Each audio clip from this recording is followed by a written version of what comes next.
আসসালামু আলাইকুম। আমি মারুফ আলামিন। আমি একজন কথা সাহিত্যিক। এটা আমার গল্প। টার্নিং টকস বাংলাদেশ, অনুপ্রেরণার গল্প। আমার জন্ম সাভারে। তো আমার স্কুল কলেজ দুটোই সাভারে ছিল। সৌভাগ্যবশত আমার ইউনিভার্সিটিও সাভারে হয়ে যায়। আমি জাহাঙ্গীরনগর বিশ্ববিদ্যালয় থেকে বিবিএ এমবিএ কমপ্লিট করেছি। একদম যখন ছোট আমি তখন কখনো ভাবিনি যে লেখক হব। প্রচুর বই পড়ার অভ্যাসটা আসে আমি যখন ক্লাস 6-এ পড়ি। তখন ছোট ছোট ছড়া লিখতাম। তো এটা আসলে লেখালেখি হিসেবে ধরা যায় না। মানে স্কুলে কম্পিটিশন হচ্ছে, ছোট ছোট ছড়া 2 লাইন 4 লাইনের ছড়া লিখছি। তো এটা জাস্ট স্টার্টিংটা ছিল। বাট আমি যখন এসএসসি পরীক্ষা দিই তখন বই পড়ার নেশাটা প্রবল ভাবে আমি উপলব্ধি করি। আর যখন কলেজে উঠলাম ইন্টারমিডিয়েটে, তখন আমি আমার জীবনের প্রথম ছোট গল্পটা লিখি। তো ওইটা মূলত ছিল আমার সাহিত্য জীবনের প্রথম পদার্পণ। আমি যখন কলেজ লাইফে লেখালেখি করতাম, তো কখনো ভাবিনি যে লেখাগুলো বই আকারে প্রকাশ পাবে। আমি জাস্ট লিখতাম, আমার কাছের মানুষ যারা আছে তাদেরকে পড়তে দিতাম, তারা পড়ে অ্যাপ্রিসিয়েট করতো। বাট এরকমটা কখনো ভাবিনি যে আমি লেখক হব, আমার বই শত শত হাজার হাজার পাঠক পড়বে, এমনটা স্বপ্ন ছিল না। 2020 সালে প্রথম আমি বই করার পরিকল্পনা করি। আর তখন আমি একজন প্রকাশককে আমার পাণ্ডুলিপি জমা দিই, বাংলার প্রকাশনের আহসান আল আজাদ ভাই, ওনার কাছে আমি যখন আমার প্রথম পাণ্ডুলিপিটা দেই, তো উনি প্রথম যখন আমার পাণ্ডুলিপিটা পড়লেন, পড়ার পরে সে বললেন যে আপনি তো ভালো লিখেন, এটা আসলে বই আকারে প্রকাশ করা যাবে। তখন 2020 বইমেলাতে রূপালী সমুদ্র নামে আমার প্রথম গল্প গ্রন্থটা বের হয়। রূপালী সমুদ্র আমি প্রথম যখন আমার গল্প গ্রন্থটা বের করি, আমি যে এতটা সাড়া পাবো ভাবিনি। আর প্রথম বই অনেকটা এক্সপেরিমেন্টের মতো ছিল, যে পাঠক আসলে আমাকে লেখক হিসেবে নেবে কিনা, বা আদৌ লেখাটা হয়েছে কিনা। তো এইসব শঙ্কা দূর হয়ে যায় বই মেলার সময়। আমি যখন দেখি যে আমি একদম নিউ রাইটার, তারপরও মানুষ আমার বই কিনছে, বই রিভিউ দিচ্ছে, প্রশংসা করছে। তো ওটাই ছিল আমার লাইফের আসলে টার্নিং পয়েন্ট, যে পাঠক আসলে তাদের প্রশংসার মাধ্যমে আমাকে লেখালেখিতে উদ্বুদ্ধ করেছে। সেখান থেকে আমি লেখক। এর পরবর্তীতে 2021 সালে আমি সেম প্রকাশনীতেই আমার দ্বিতীয় বইটা বের করি। ওটা ছিল একটা উপন্যাস, নৈশব্দের কান্না। তো আসলে নৈশব্দের কান্না বইটা যখন বের হয়, তখন আমি উপলব্ধি করি যে আমি আসলে লেখালেখি ছাড়তে পারবো না। কারণ পাঠক এত পরিমাণ ভালোবাসা দিয়েছে বইটির প্রতি। তো তখন আসলে আমার মনে হয় যে আমাকে লেখালেখিতেই থাকতে হবে। তো যার জন্য আমি ব্যাংকিং, কর্পোরেট, অন্য সব জায়গা থেকে আগ্রহ হারিয়ে আমি পেশা হিসেবে আমি আসলে ভাবি যে লেখালেখিকেও আমাকে রাখতে হবে। তো সেজন্য আমি ব্যাংকিং ছেড়ে দিয়ে আমি শিক্ষকতাকে পেশা হিসেবে বেছে নিয়েছি, যার কারণে আমি লেখালেখিতে একটু সময় দিতে পারি। এই মুহূর্তে একটা কথা খুব বেশি শোনা যায় যে পাঠক আসলে কমে যাচ্ছে কিনা, মানুষ বই থেকে দূরে সরে যাচ্ছে কিনা। তো আমি যদি একটু ডিপলি চিন্তা করা যায়, পাঠক কিন্তু আসলে কমেনি, কিন্তু পাঠক যেই পরিমাণ বাড়ার কথা ছিল সেটা বাড়েনি।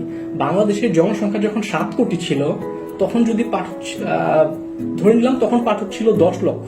তো এখন বাংলাদেশের জনসংখ্যা যখন 18 কোটিতে এসেছে, তখন কিন্তু ওই রেশিও অনুযায়ী পাঠকটা হওয়ার কথা ছিল 50 লাখ কিংবা 1 কোটি, সেটা হয়নি। তো আমি যদি রেশিও হিসেবে চিন্তা করি, পাঠক কমে গেছে, বাট পাঠক কিন্তু কিছুটা হলেও বেড়েছে। যেই পরিমাণ বাড়ার কথা ছিল সেটা বাড়েনি। এটা অনেকগুলো কারণ আছে। মানুষ বই কেন পড়বে?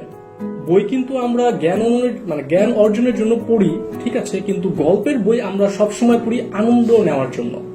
তো এখন যে সমস্যাটা হয়েছে, আনন্দ নেওয়ার জন্য একটা সময় মানুষ অবসর সময় বই পড়তো, সেই জায়গাটা এখন নিয়ে নিয়েছে ইউটিউব, ফেসবুক বা অন্যান্য যে সব সোশ্যাল মিডিয়া আছে।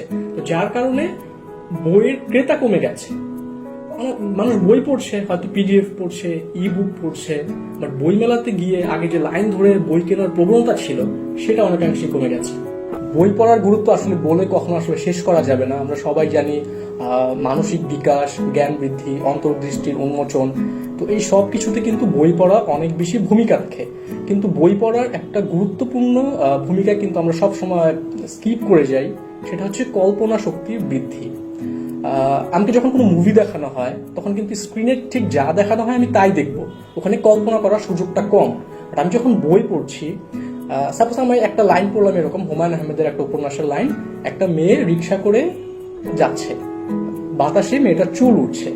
তো আমি যখন এই লাইনটা পড়বো, তখন কিন্তু আমার কল্পনাতে ওই মেয়েটার একটা অবয়ব সৃষ্টি হবে। আমি কল্পনা করব মেয়েটাকে। আর সবচেয়ে ইন্টারেস্টিং পার্ট হচ্ছে প্রতিটা পাঠকের এই কল্পনাটা হবে আলাদা। প্রতিটা পাঠক আলাদা আলাদা মেয়ে চিন্তা করবে, তাদের কল্পনায় আলাদা অবয়ব সৃষ্টি হবে। তো যারা বই পড়ে না তারা কিন্তু এটা থেকে বঞ্চিত হচ্ছে। তো বই পড়লে কল্পনা শক্তি অনেকাংশেই বেড়ে যায়, এটা পরবর্তীতে অন্যান্য ভালো কাজে সাহায্য করে। আর বই পড়ার গুরুত্ব আরো একভাবে বলা যায়, সেটা হচ্ছে আমরা যদি পৃথিবী থেকে সবগুলো বই ভ্যানিশ করে দিই, ধরা গেল পৃথিবীতে কোনো বই নেই, তাহলে কিন্তু মানব সভ্যতা টিকে থাকবে না। আপনি আজকে পৃথিবী থেকে সবগুলো বই সামহাউ ভ্যানিশ করে দেন, 5 বছর 10 বছর পরে হোক, মানব সভ্যতা টিকবে না, এটা অস্তিত্বহীনতায় পড়ে যাবে। তো ঘুরে ফিরে আমাদের বইয়ের কাছেই যেতে হবে। এই জন্য বই পড়ার অভ্যাস আমাদেরকে করতে হবে। আমার লেখালেখির জীবনে সবচেয়ে বেশি অনুপ্রেরণা আমি পেয়েছি আমার পাঠকদের কাছ থেকে। সত্যি বলতে আমার ফ্যামিলির চেয়েও আমার পাঠক এদিক থেকে বেশি ভূমিকা রেখেছে। আমি কখনোই চিন্তা করিনি পাঠক আসলে এভাবে আমার লেখা পড়বে। আমার প্রথম 2টা বই যখন প্রকাশ হয়, তো তখন আসলে পাঠক নিজেরাই তৃতীয় বইয়ের খবর জানতে চাচ্ছিল। তারা বারবার জানতে চাচ্ছিল যে আপনার নতুন উপন্যাস ভর দুপুরে জ্যোৎস্না বইটা আমরা কবে পাবো।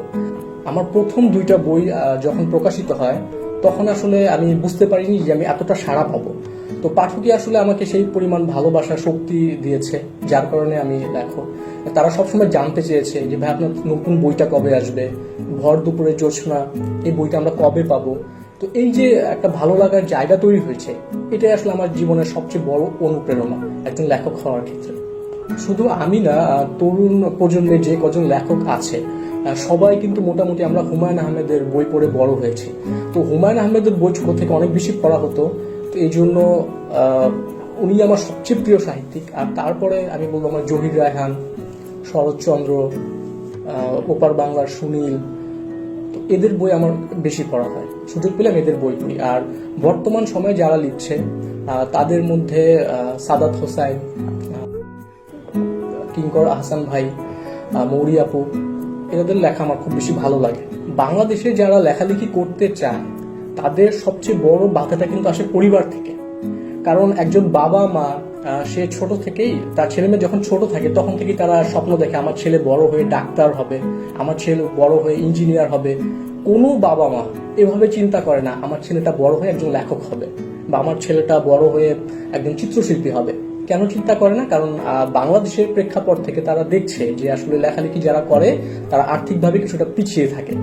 কিন্তু আমি মনে করি যারা লেখালেখিতে আসতে চায় তাদের এই সব কথা, বাবা মার কথা অবশ্যই শুনতে হবে। আমাদের জীবনে টাকার দরকার আছে, কিন্তু আমাদের জীবনে ওই পরিমাণ টাকার দরকার নাই যে জন্য নিজের স্বপ্নটাকে বিক্রি করে দিতে হয়। তো আমরা যদি আপনাদের স্বপ্নকে ধরে রাখি তাহলে কিন্তু ওই লক্ষ্যে পৌঁছানো সম্ভব। আর যারা লেখালেখিতে আসতে চায় তাদেরকে এটা সবাই বলবে অনেক অনেক বই পড়তে হবে। মিনিমাম 1000 বই পড়ার পরে বোধহয় আমি প্রথম লেখার ট্রাই করি, 1000 বই শেষ করার পর।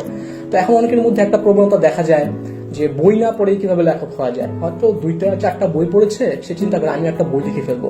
তো এটা আসলে খুবই কঠিন কাজ হয়ে যাবে। তো অনেক বেশি বই পড়া উচিত লেখকদেরকে, যারা লেখক হতে চাচ্ছে। আর আরেকটা কাজ করতে হবে, সেটা হচ্ছে বই পড়ার পাশাপাশি মানুষ পড়তে হবে। কারণ পৃথিবীতে যেই মানুষটা প্রথম বই লিখেছিল সে কিন্তু কোনো বই পড়েনি, কারণ তখন কোনো বই ছিল না। তো সে কিন্তু মানুষ পড়েই বই লিখেছিল। এই জন্য বই পড়তে হবে অনেক বেশি, বই পড়ার পাশাপাশি মানুষ পড়তে হবে, পর্যবেক্ষণ দৃষ্টি অনেক বেশি বাড়াতে হবে। তাহলে আমি মনে করি একজন লেখক হওয়া সম্ভব। দর্শকদের উদ্দেশ্যে আমি এটাই বলবো যে আপনারা লাইফে যে যাই কিছু করেন স্বপ্নকে বাদ দিয়ে নয়। আপনি আপনার লক্ষ্যে তখনই পৌঁছাতে পারবেন যখন আপনি আপনার কাজটাকে ভালোবাসবেন। সেজন্য আমাদের স্বপ্ন সেটাই হওয়া উচিত যে কাজটা করতে আমি ভালোবাসি। আর শুধু লেখালেখি না, যারা শিল্পের সাথে আছেন, যারা এই মুহূর্তে শুনছেন, সবার উদ্দেশ্যে একটা কথা থাকবে যে আপনি প্রতিদিন চেষ্টা করবেন একটা করে ভালো কাজ করার। আমরা সবাই যদি প্রতিদিন একটা করে ভালো কাজ করি তাহলে কিন্তু একসাথে অনেকগুলো ভালো কাজ হয়ে যাচ্ছে। টার্নিং টকস বাংলাদেশ, অনুপ্রেরণার গল্প।